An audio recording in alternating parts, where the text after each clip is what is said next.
Comment est-ce que je pourrais résumer? La peur peut être une émotion trompeuse. Ce qui de loin peut sembler effrayant ne l'est pas forcément quand on s'en rapproche. Nous avons souvent peur de ce que nous sommes conditionnés à craindre. Les gens derrière les masques, les endroits inconnus et sombres. Fais gaffe, on ne doit voir que moi et le conteneur dans le cadre. A priori, ma mission était loin d'être compliquée. Décrire le Darknet en 3500 mots.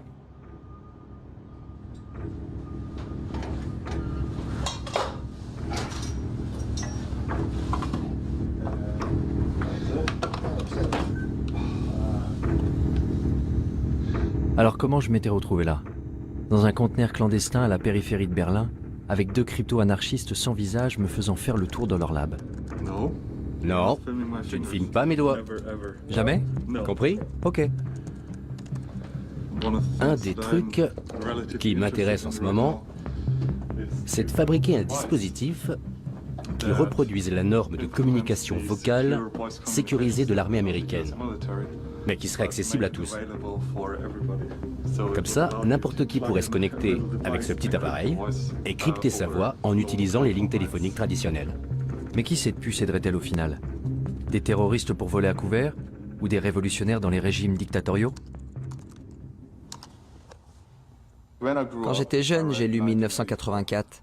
Et c'était comme... En un sens, il était visionnaire, mais d'un autre côté, il était très optimiste, parce qu'il ne pouvait pas imaginer les développements technologiques que nous avons connus depuis. Et d'un point de vue technologique, c'est déjà bien pire. Ça donne une société qui vit en état de surveillance permanente. 1984? Je suis né en 1984. Oui, ça c'est moi juste là. C'est précisément l'année qu'Orwell avait imaginé comme étant le début de la fin de notre vie privée. Un monde dans lequel Big Brother nous surveillait en permanence. Mais personne n'y prêtait vraiment attention. Pourtant, c'est cette année-là que les familles heureuses ont pu installer le premier ordinateur Macintosh chez elles. Hello, I am Macintosh. 10 ans plus tard, ma génération serait déjà dépendante aux écrans. We installed the internet on our computer just a short time ago, and I haven't been able to get the kids off it ever since. Petit à petit, nous sommes tous devenus accros. Ça a commencé avec des jeux, des chats, des emails, même des films. Nos goûts se sont développés avec Internet. Mon premier amour, mon deuxième amour, mon troisième. ICQ, puis Facebook, Google, Twitter. Arrivé à l'âge adulte, j'avais passé une bonne partie de mon temps en ligne. Pourtant, je ne m'étais jamais dit qu'il pouvait y avoir une autre facette à explorer. Le fameux Deep Web. À vrai dire, je n'avais pas la moindre idée de la façon de le trouver. Donc j'ai commencé comme tout le monde, par une recherche sur Google.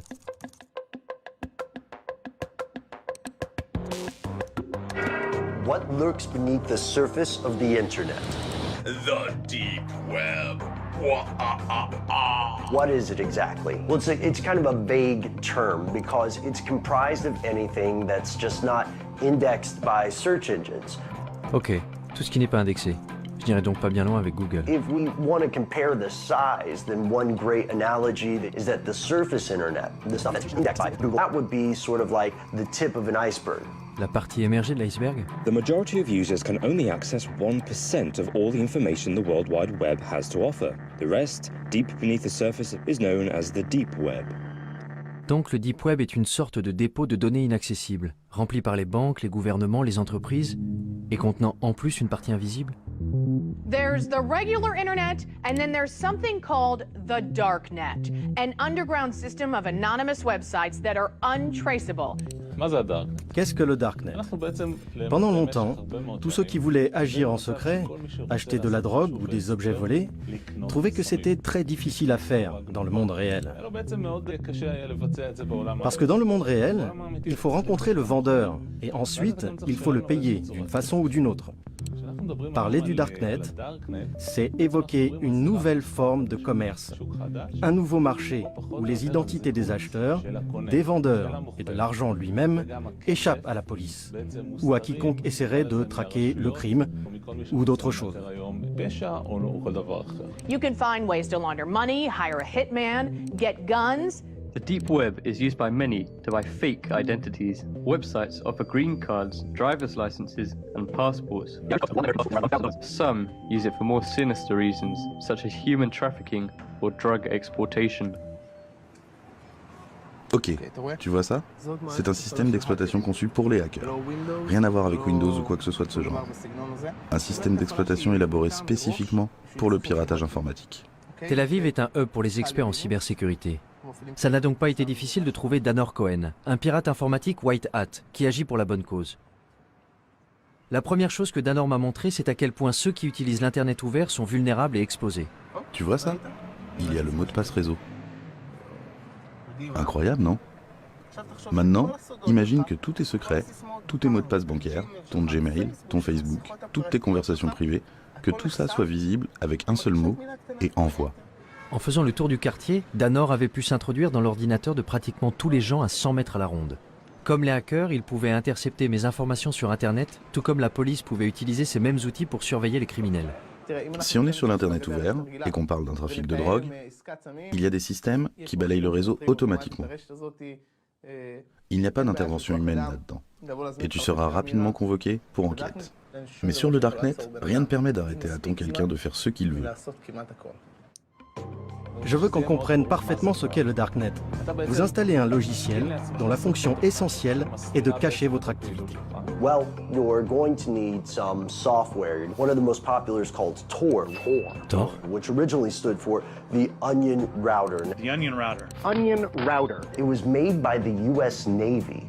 How does Tor do it? Well, it takes your data and it bounces it around the world over several different data nodes. That way, no person or agency can figure out where the data came from or where the data is going. If you want to keep yourself invisible online, there is absolutely nothing better than Tor. Cela semblait incroyable. Sous couvert d'un anonymat complet, n'importe qui pouvait réussir à commettre le crime parfait depuis son salon entre deux épisodes de sa série préférée sur Netflix, sans que personne ne le sache. En à peine quelques secondes de téléchargement, Tor était sur mon bureau. La porte du Darknet était grande ouverte. Goodness, this is quite extraordinary. Such a large rabbit hole. I'll just take a look inside. La question était, où aller?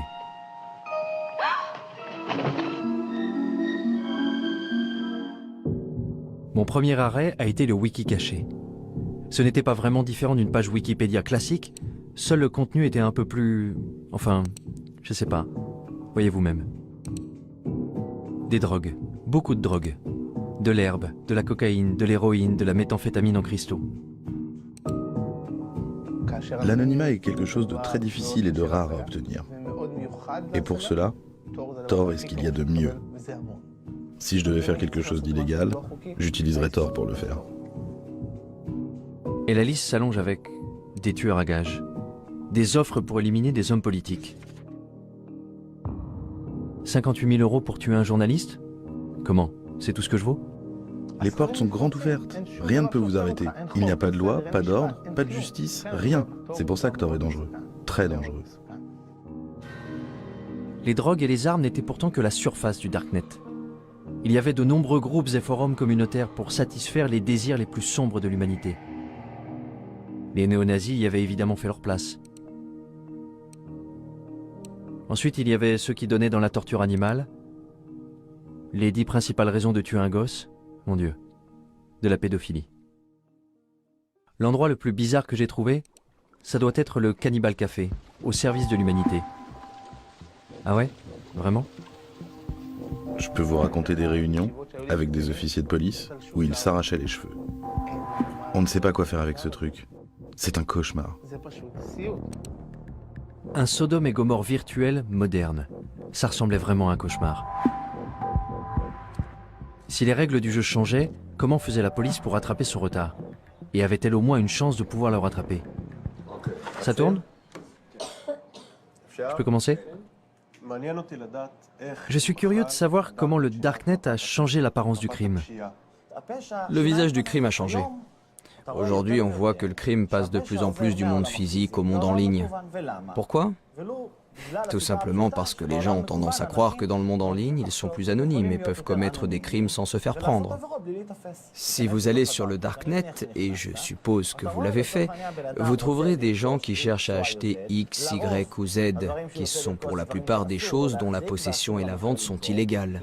Ça peut être des drogues, des armes, de la pédopornographie, des logiciels malveillants ou encore certains services, à commencer par les virus informatiques, les hackers alloués et ainsi de suite, jusqu'au meurtre. La liste des cybermenaces s'est allongée tant et plus. Mais je me demandais, est-ce que cacher son identité en ligne est un crime en soi? Concernant cette question de l'anonymat, vous considérez que c'est quelque chose de mal, quelque chose de bien, ou ça vous est égal? Vous savez, notre travail consiste à faire respecter la loi. En Israël, le travail qui consiste à établir les normes sociales est du ressort des législateurs. Je ne pense pas que ce soit à moi de dire si une personne doit pouvoir être anonyme. Je peux dire que l'anonymat pousse les gens à croire que s'ils commettent un crime, on ne les attrapera pas. Et c'est une erreur. Ce n'est pas vrai. Alors penser qu'on pourrait absolument tout planquer en ligne serait illusoire? La police pouvait-elle vraiment trouver n'importe qui se cachant dans le Darknet? Il m'a fallu poser un certain nombre de questions intrusives et embarrassantes avant que je trouve quelqu'un de ce monde numérique souterrain qui accepte de me rencontrer en personne. Mais où se rencontrer dans la vraie vie? J'avais peut-être vu trop de films, mais un entrepôt abandonné me semblait approprié. Je suis quelqu'un de très normatif, c'est vrai. J'ai même l'âge d'être grand-mère. Le fait que ce soit sombre et tout ce qu'ils disent à propos de la pornographie et des drogues, mais au final, c'est juste un moyen. C'est un marché comme un autre, un marché noir, mais c'est juste un moyen. Je vois ça comme quelque chose de très positif, tant que vous restez fidèle à vos principes. Vous ne me verrez pas chercher de la pornographie ou des sites de paris en ligne, parce que ça ne m'intéresse pas. En revanche, des tueurs à gages, peut-être. J'étais furieuse de ne pas pouvoir acheter là où je voulais un produit que je voulais. J'ai fait une recherche sur Internet et j'ai appris l'existence du navigateur Tor. J'y suis allée et j'ai vu par moi-même. C'est un monde fascinant. C'est une poudre qu'on utilise pour faire du hash soi-même. Beaucoup de gens le font. De la cocaïne? De la cocaïne aussi. Les médecins prescrivent bien de la Ritaline. Pourquoi commander de la cocaïne illégalement? C'est ce qui vous met en colère? Il n'y a pas de raison d'être en colère, c'est une vitrine. Ils ne font que montrer leurs marchandises. Et bien sûr, Shoshi n'était pas du tout telle que je l'avais imaginée. Elle ressemblait plus aux amis de ma mère qu'à quelqu'un qui utilisait le Darknet. Allez, ça ne vous fait quand même pas un peu peur? Ce n'est pas effrayant. Ce qui est effrayant, c'est ce que vous en faites. Vous pouvez faire de mauvaises choses avec, c'est vrai, mais le Darknet en tant que tel n'est pas effrayant. J'ai tendance à être méfiant vis-à-vis des gens qui me disent qu'il n'y a rien à craindre. Le Darknet n'était-il pas vraiment qu'un marché noir équivalent à eBay? La technologie a toujours eu un double visage, selon l'usage que l'on en fait.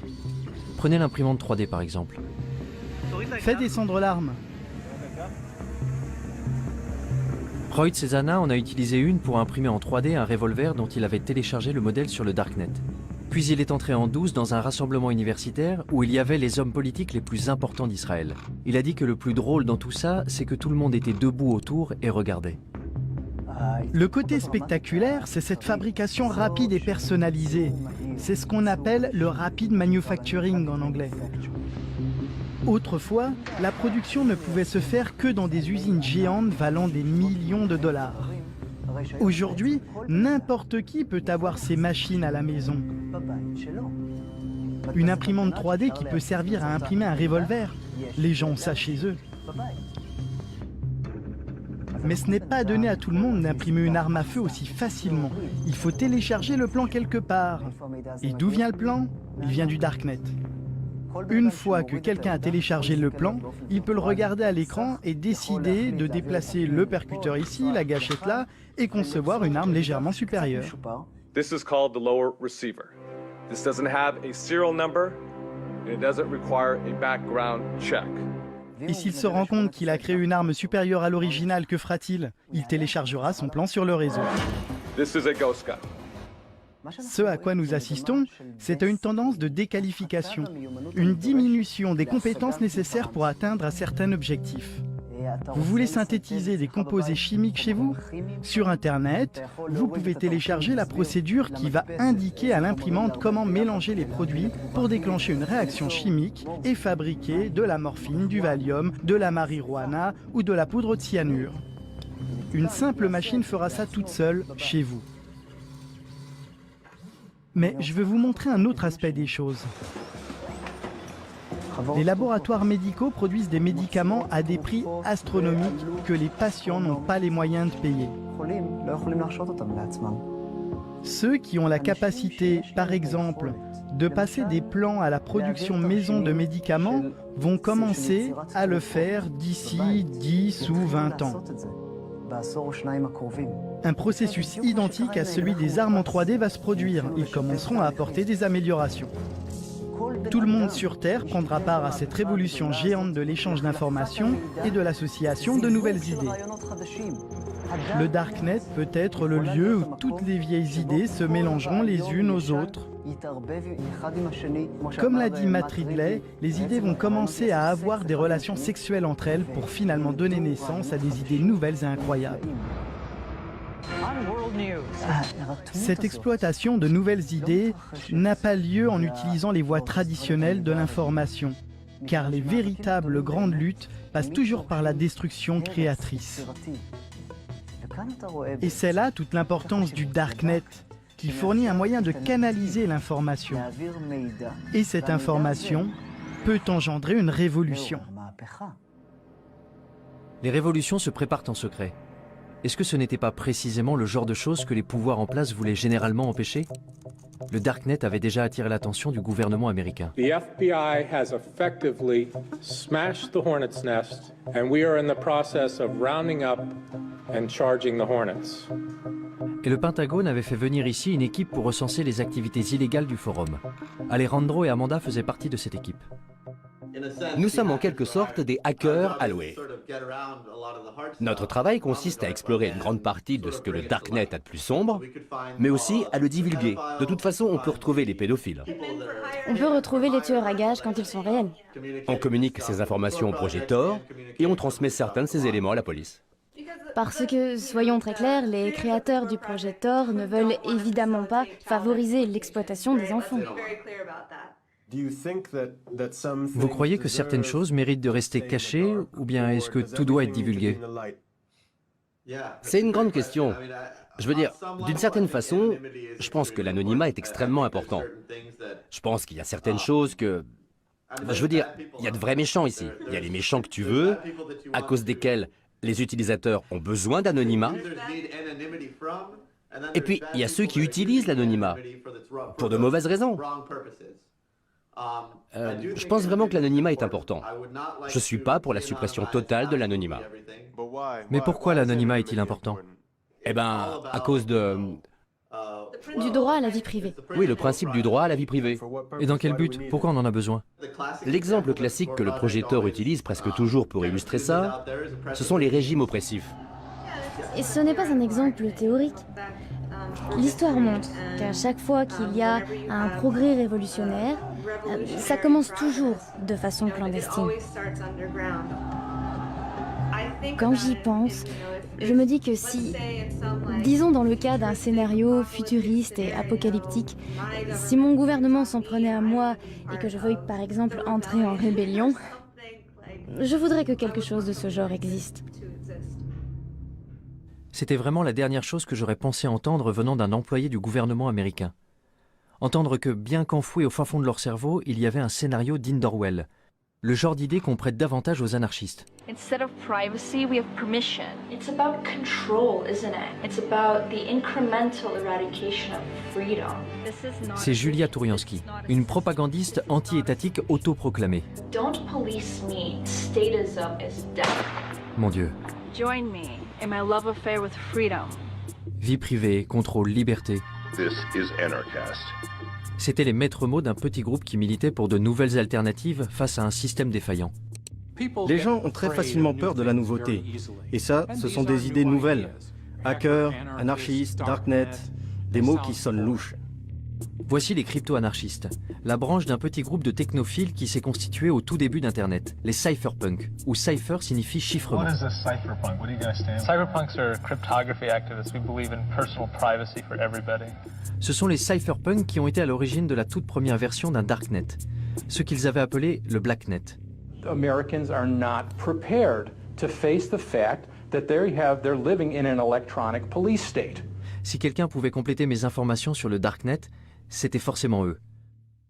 Tous étaient rassemblés à l'Institut de crypto-anarchie dans le centre de Prague.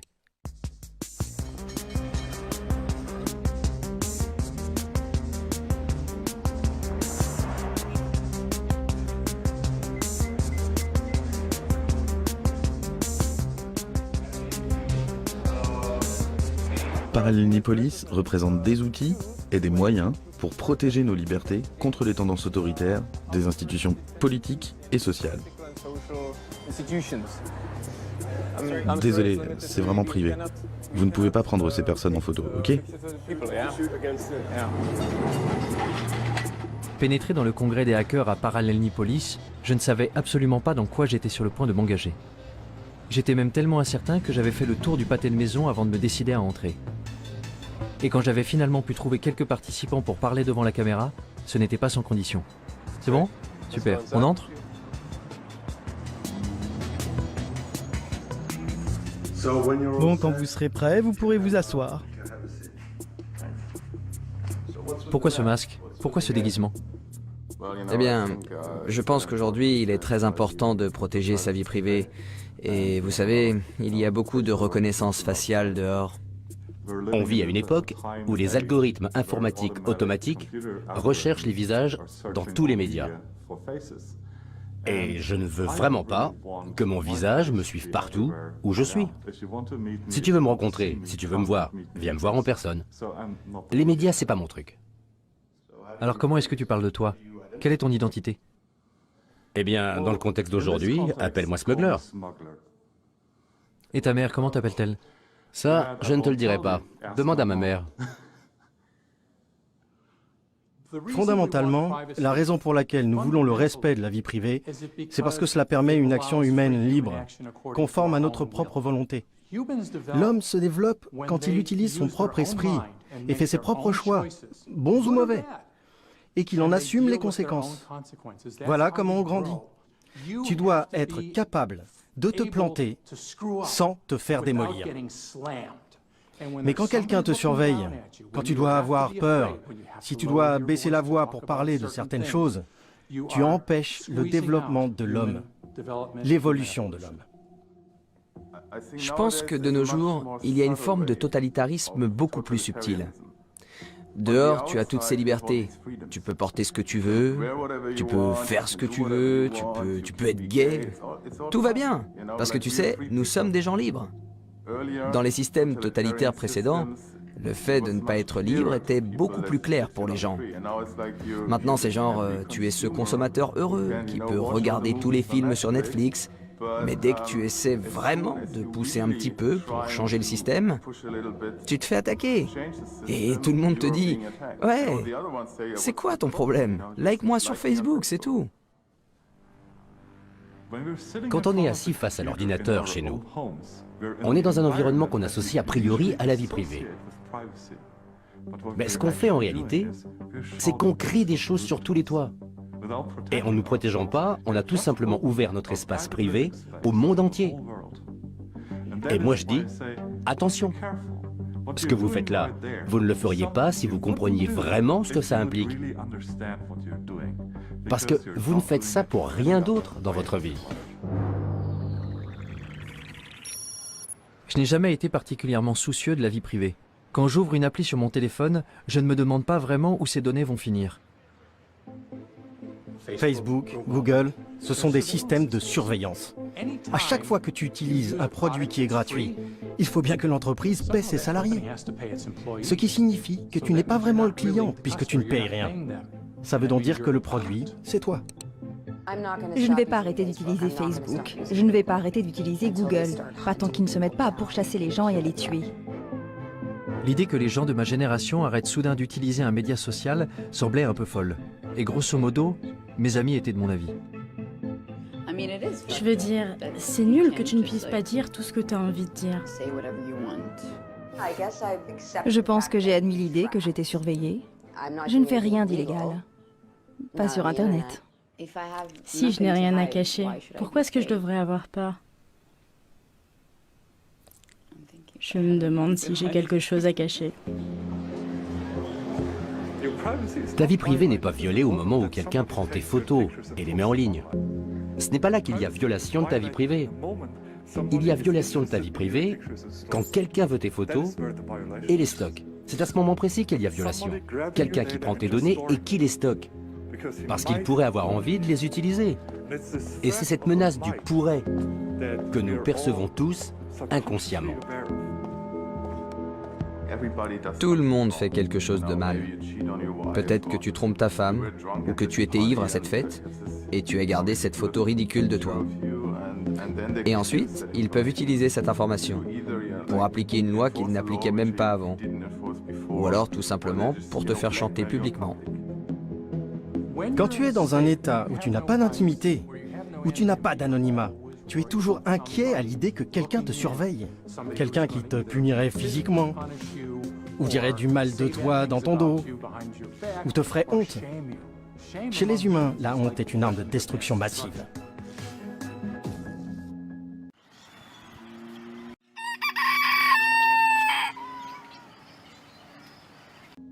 Alors que devons-nous faire pour préserver notre liberté? Porter des masques? Pendant tout ce défilé de mode imprimé en 3D, je n'arrêtais pas de penser à quel point il était paradoxal de croire qu'on ne pouvait être libre qu'en se cachant. Particulièrement en Occident, où nous sommes tellement habitués à tout exposer. J'étais au Caire au moment du printemps arabe, en même temps que Shira Frankel, qui écrivait sur les événements dramatiques qui s'y déroulaient. Désormais, elle écrit pour BuzzFeed des articles sur les technologies de cryptage comme Tor. En Occident, on croit que le Darknet est noir et diabolique et malveillant, alors qu'ailleurs dans le monde, on ne l'appelle pas le Darknet. On ne le voit pas comme un terreau diabolique. On considère que c'est un lieu pour échanger l'information librement et en toute sécurité. J'ai rencontré des militants LGBT dans certains pays d'Afrique et du Moyen-Orient qui considèrent que c'est un des seuls refuges qui leur reste. Et quand je leur dis qu'aux États-Unis nous l'appelons le Darknet, que c'est comme ça que nos hommes politiques l'appellent, ils rient et ils trouvent que c'est absurde. Ils disent « mais c'est là où nous sommes en sécurité, c'est là que nous pouvons parler, c'est là que je peux être moi-même en sécurité ». Il y a donc de grandes parties du monde où le simple fait d'être connecté suffit à vous faire arrêter.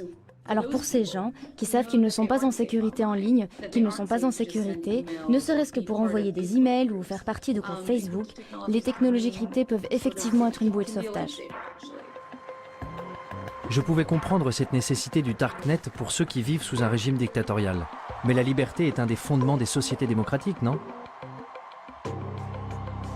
Aujourd'hui, nous sommes à la croisée des chemins entre deux systèmes gouvernementaux en compétition. D'un côté, celui dans lequel Big Brother contrôle la vie de ses citoyens, et de l'autre côté, la domination des masses. Le gouvernement tente de se sécuriser et de sécuriser ses citoyens. Pour cela, il doit arrêter la menace que représentent les loups solitaires, les terroristes.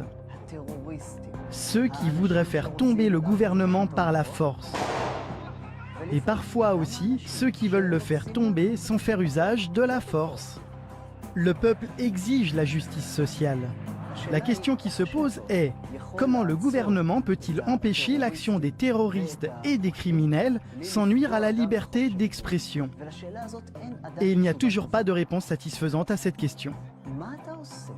Que feriez-vous si votre devoir était de protéger votre population et que vous voyez une énorme menace? Vous deviendriez hystérique et vous commenceriez à surveiller absolument tout le monde.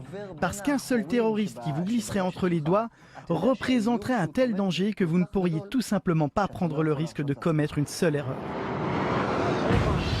S'il suffisait d'un terroriste pour nous rendre hystériques, alors 19 d'entre eux répartis dans 4 avions avaient suffi à mettre le feu au monde entier. Dans les mois qui avaient suivi le 11 septembre, le Congrès américain avait adopté le Patriot Act et la NSA avait mis en place les programmes de surveillance massive qu'elle souhaitait faire adopter depuis des années. I take the threat of terrorism seriously, and I think we all do. Il allait falloir plus d'une décennie avant que Snowden révèle que la NSA ne s'était pas contentée de surveiller les terroristes. Elle avait également espionné des millions d'Américains innocents. I think it's really disingenuous for the government to justify programs that have never been shown to keep us safe, but cost us liberties and freedoms that we don't need to give up. Quand je suis revenue aux États-Unis et que je parlais aux gens des fichiers Snowden, beaucoup d'entre eux haussaient plus ou moins les épaules en disant « Et alors, qu'est-ce que tu crois ? Bien sûr que le gouvernement fait ça, bien sûr que le gouvernement nous surveille de telle et telle façon. » Et là, j'ai trouvé que c'était intéressant. Que d'un côté, il y ait ces fichiers, ces documents qui allaient révéler d'une manière sans précédent la façon dont le gouvernement nous espionnait, et qu'en même temps, il y ait des Américains qui haussent les épaules en disant simplement « Et alors ?» Ils disent qu'ils veulent l'information parce que c'est pour notre bien. Eh bien, ça pose un problème. D'abord, parce qu'ils recueillent et récupèrent absolument tout ce qu'ils peuvent, uniquement parce qu'ils en ont le pouvoir, et aussi parce que, pour être honnête, si vous êtes au gouvernement, si vous faites ce genre de travail, il y a de grandes chances pour que vous ayez une sorte de tendance obsessionnelle au contrôle, psychologiquement parlant. Ils aiment contrôler. Ils ne veulent rien laisser au hasard. Quelque chose de grave pourrait arriver si nous ne contrôlons pas cela. Sauf que quelque chose de grave peut toujours arriver. Mais si on va par là, c'est sans fin. On peut voir dans les notes internes de la NSA que le gouvernement des États-Unis et la NSA avaient commencé à faire circuler des documents dans lesquels ils enseignaient à leurs agents les failles non pas des terroristes, mais de prédicateurs musulmans. Lorsque le gouvernement commence à lister les failles de prédicateurs musulmans, on désigne un et dit « lui, il regarde des pornos en ligne ». Tout à coup, le gouvernement a le pouvoir, juste comme ça, de détruire la réputation et la crédibilité de toute personne dont il n'approuve pas le message. I have a dream that one day this nation will rise up. Peut-être, je dis bien peut-être, que même pour les plus grands prédicateurs, comme Martin Luther King, qui entre parenthèses trompait sa femme à gauche et à droite et fumait de l'herbe, ce qu'il essayait de cacher, peut-être que ce serait pareil, et que s'il était vivant aujourd'hui et s'apprêtait à fonder le même mouvement pour donner des droits aux Noirs en Amérique, le gouvernement pourrait l'en empêcher très facilement. Et s'il est possible de faire ça à n'importe qui, jusqu'où cela peut-il conduire l'État? Quand les voix opposantes sont plus entendues? Quand il n'y a pas de véritable démocratie pour pouvoir forcer le gouvernement à changer de cap et à choisir une direction plus stable? Cela augure des temps obscurs. Si c'était le cas, où le prochain Martin Luther King pourrait-il alors diffuser son message? Pour les crypto-anarchistes réunis à Prague, la réponse était claire. Dans des endroits comme le Darknet. Mais pour eux, la diffusion du message n'était que la première étape. L'étape suivante consistait à construire des systèmes pour remplacer entièrement ceux du gouvernement. Les crypto-anarchistes sont des anarchistes qui croient en l'utilisation de la cryptographie pour créer une zone libre, une terra nova, un territoire libre entouré de murs de cryptographie. Grâce à la cryptographie, ils peuvent discuter, utiliser des monnaies cryptographiques et créer, dans une très large mesure, un monde séparé dans lequel ils peuvent évoluer. Mais comment ce monde séparé pourrait-il bien fonctionner si nous sommes complètement dépendants de l'État? Ce que l'État crée, c'est un amas de bureaucratie, des tâches dénuées de sens que l'on doit faire chaque jour, comme aller au bureau et subir toutes ces taxations. Mais l'État répond également à des nécessités premières, comme la sûreté, la sécurité, les routes et tout le reste. Cependant, toutes ces choses peuvent être fournies par le secteur privé au moyen d'outils décentralisés. Donc, tout cela peut être pourvu par des fournisseurs internationaux ou par un fournisseur d'un tout autre pays. Les frontières n'ont plus aucun sens dans cet environnement. Car sur le Deep Web, l'endroit d'où tu te connectes, ça n'a absolument aucune importance. Donc l'alternative à l'État dans les systèmes grandissants du Dark Web est un appel à la révolution? J'ai finalement réussi à trouver Julia Touriansky, dont les clips tape à l'œil sur YouTube m'avaient conduit à Prague. But you cry, prove anarchy works, and we say, welcome to anarchy, population everyone. Y avait-il une chance pour que les idées anarchistes soient un peu plus pragmatiques de vive voix? Vous savez, je pense que les gens ont besoin de conseils. Les gens ont besoin d'un certain degré de gouvernance. La différence, c'est que la gouvernance ne doit pas être imposée aux gens.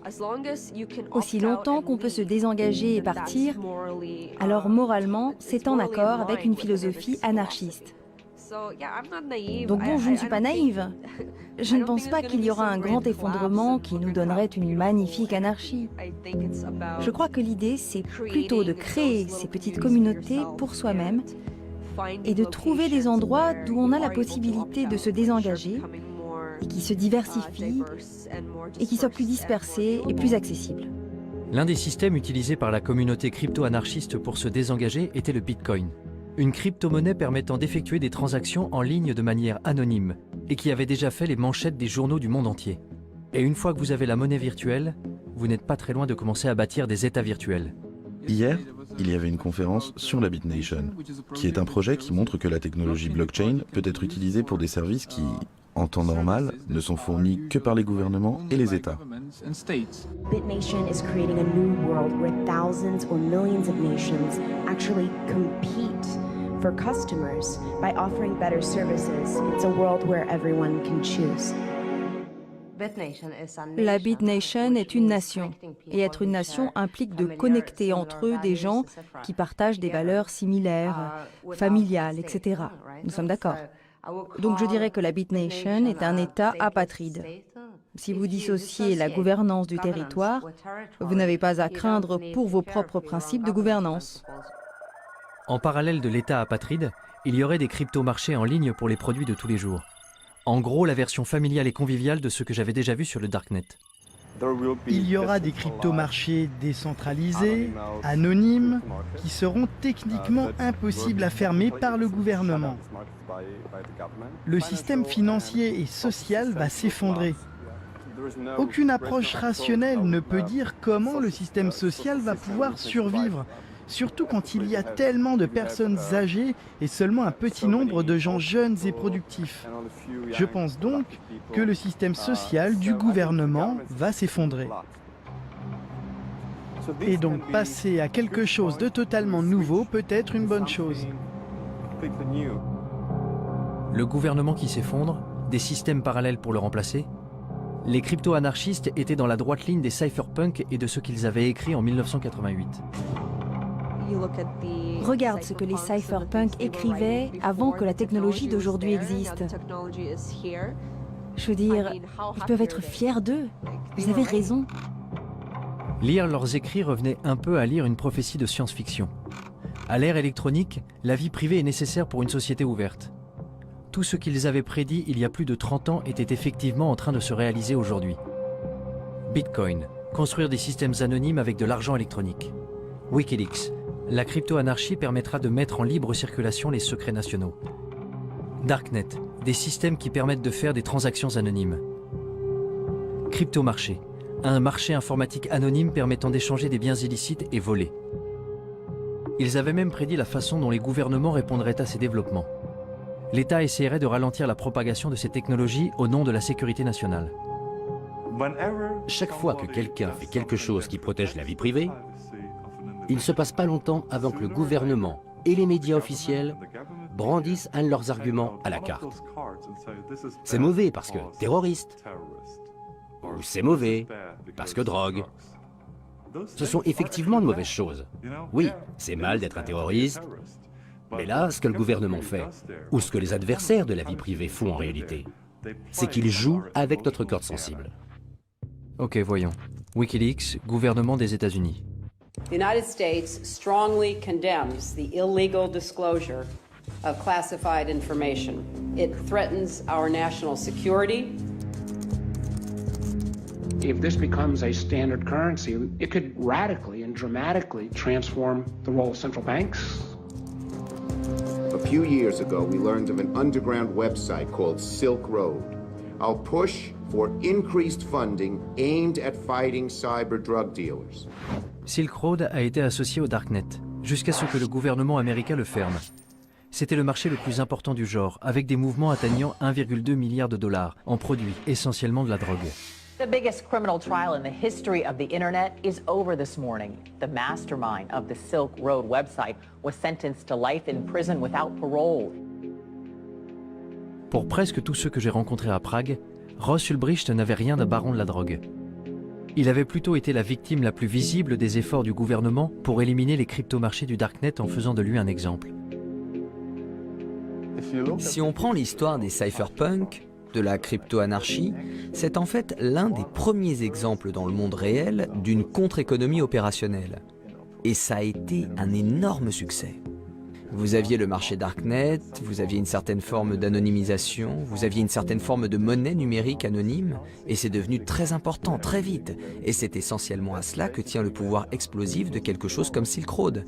Et je pense que c'est la raison pour laquelle l'État a réalisé que c'était vraiment menaçant. Silk Road menaçait le statu quo. Il menaçait le pouvoir de l'État. Maintenant, imagine que ça existe pas seulement pour les drogues, mais que ça existe pour la nourriture, que ça existe pour l'énergie. Si tous les biens de la planète étaient disponibles sur le marché noir à des prix raisonnables, l'État perdrait la plupart de ses revenus, la majeure partie de sa capacité à réguler, la majeure partie de sa capacité à favoriser certaines entreprises. Alors, que se passerait-il ensuite? L'État perdrait son pouvoir. Si j'avais le choix, je voudrais que les gouvernements disparaissent. Si j'avais le bouton rouge qui dit tous les gouvernements, tous les États, tous les organismes obligatoires disparaissent immédiatement, j'appuierais tout de suite sur ce bouton. Plus d'État, plus d'administration centrale ou de banque. Que se passerait-il si on appuyait sur le bouton rouge? Un chaos absolu? Ou un nouveau départ? Je quittais Prague avec l'impression de revenir du futur. Mais un réveil brutal m'attendait dans le présent.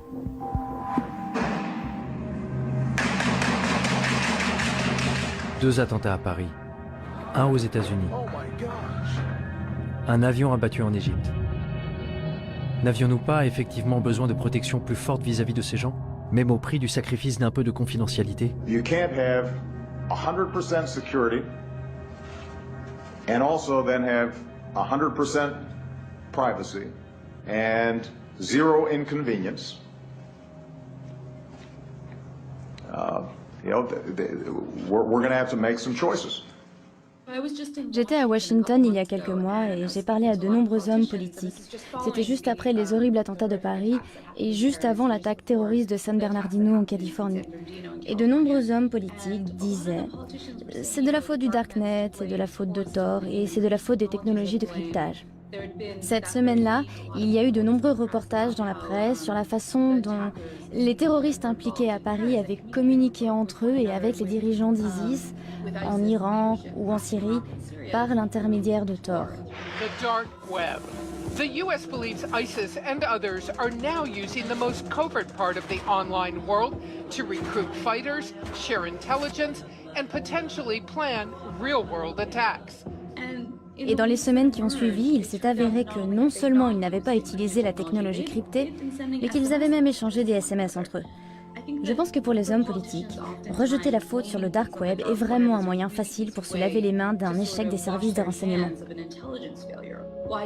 Pourquoi dire « nous avons raté un SMS » ? Pourquoi dire « nous avons raté un coup de fil » quand on peut dire « non, non, tout ça s'est passé sur le dark web, nous n'avions aucune chance de connaître les horreurs qui allaient se passer ». C'est un joker pour dire « nous n'avons rien raté ». C'est facile de prendre le Darknet comme bouc émissaire, de dire que s'il n'existait pas, nos vies seraient plus sûres, mieux protégées. Mais le Darknet a toujours existé sous une forme ou une autre. Je vais vous parler de la première fois où je suis entré sur le Darknet. J'avais 4 ans, et à chaque fois que mes parents ne voulaient pas que je comprenne quelque chose, ils parlaient en yiddish. Le yiddish était leur Darknet à eux. À l'âge de 4 ans, je vivais dans 2 réseaux parallèles. Dans le réseau ouvert, en hébreu, et dans le réseau en yiddish, où je pouvais sentir les émotions, voir les regards, et sentir la colère, entre autres, mais pour moi, tout était crypté. Alors le Darknet n'est pas seulement un lieu, il correspond à un besoin fondamental que nous avons tous. Get ready to amazing revolutions in what is to be human. Selon Yanky Margalit, un évangéliste pour le mouvement pour concilier l'homme et l'évolution, notre façon de penser avait besoin d'un reset. Le Darknet est un endroit très intéressant. Les gens qui maintiennent le Darknet, ceux qui le construisent, les idéalistes qui en assurent le fonctionnement, sont le genre de personnes qui croient très fortement au droit à la vie privée et à la capacité de le sauvegarder. Tout ce que je sais, c'est que notre combat pour une vie privée telle que nous l'avons connue est pathétique. C'est pathétique, parce que c'est un combat que nous avons perdu depuis bien longtemps. Nous devons complètement le redéfinir. Quand vous prenez ce qui s'est passé au cours de ces quelques dernières années et que vous vous tournez un peu vers l'avenir, vous vous rendez compte que l'espèce humaine est en train de changer. Nous subissons des changements très accélérés. Nous connectons la technologie à la biologie, nous relions la biologie à l'électronique, et je pense que nous créons une nouvelle espèce humaine. Nous créons une espèce humaine améliorée et plus connectée. Ce que nous faisons aussi, c'est que nous prenons des individus et que nous les connectons à quelque chose de plus grand qu'eux. Cela me rappelle le processus par lequel des cellules individuelles ont créé l'homme. Pensez aux cellules qui vous ont créé, aux milliards de cellules qui vous ont créé. Ces cellules ont perdu leur individualité, elles ont perdu leur vie privée. Mais en fin de compte, elles ont créé un être humain. Mon sentiment aujourd'hui, c'est que nous sommes en train de prendre toute l'humanité, exactement comme ces cellules, et nous créons quelque chose de mieux. Lorsque vous construisez quelque chose de cet ordre, quelque chose de plus grand que la somme de ses parties, la question de la vie privée est très intéressante. Parce que savez-vous quelles sont les cellules les plus intimes du corps humain? Les cellules cancéreuses. Ce serait donc ça? La vie privée ne serait pas vraiment morte? Elle présenterait des cellules cancéreuses? Peut-être? Avec le nombre de fous qui se baladent, l'ordre mondial semble trop fragile pour faire confiance à la vision des cypherpunks et des crypto-anarchistes. Particulièrement à ceux qui ne veulent pas montrer leur visage, non? Je m'apprêtais à terminer mon article, mais juste à ce moment-là, Smuggler sortit de l'ombre. Dans un chat IRC privé, il fit un sacré pas en avant pour un extrémiste de la vie privée. Il me dit que je devrais aller le voir.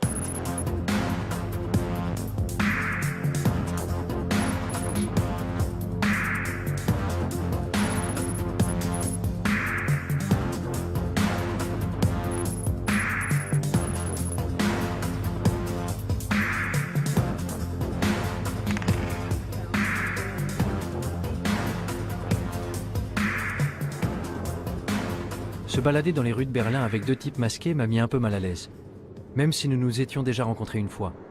Je me demande ce que le chauffeur de taxi a bien pu penser. Réfléchis à ça. Psychologiquement, les raisons pour lesquelles tu étais nerveux et... Non mais regarde-toi. Mais la peur peut être une émotion trompeuse. De quoi était-je censé avoir peur au juste? Des cellules cancéreuses? Ou de renoncer à la vie privée et à l'individualité pour devenir un seul et grand organisme? Tu ne peux pas faire travailler tous les gens de la même façon. Et on observe ça aussi dans la nature. En agriculture, par exemple. Si tu utilises exactement les mêmes méthodes, exactement les mêmes cultures tout le temps, tôt ou tard, ton exploitation agricole déclinera.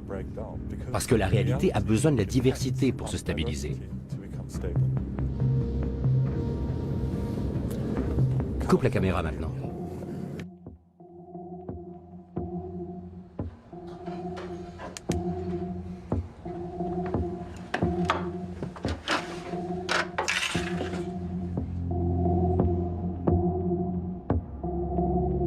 La vie privée est aux idées ce que l'évolution est à la biologie. Tu sais, pour qu'un écosystème soit sain, il faut des niches locales et il faut une transformation. Il faut aussi différents types d'organismes qui mutent, qui évoluent. Un certain nombre d'entre eux vont mourir, d'autres vont prospérer et globalement, c'est une structure très résistante. C'est la même chose pour une société en bonne santé. Il faut de nombreuses idées différentes et les bonnes vont effectivement survivre. Et si tu penses à ce futur, où toute l'humanité ne serait qu'un seul organisme allant dans une seule direction, il suffit d'un seul bug pour tuer le tout. Et c'est terminé. Game over.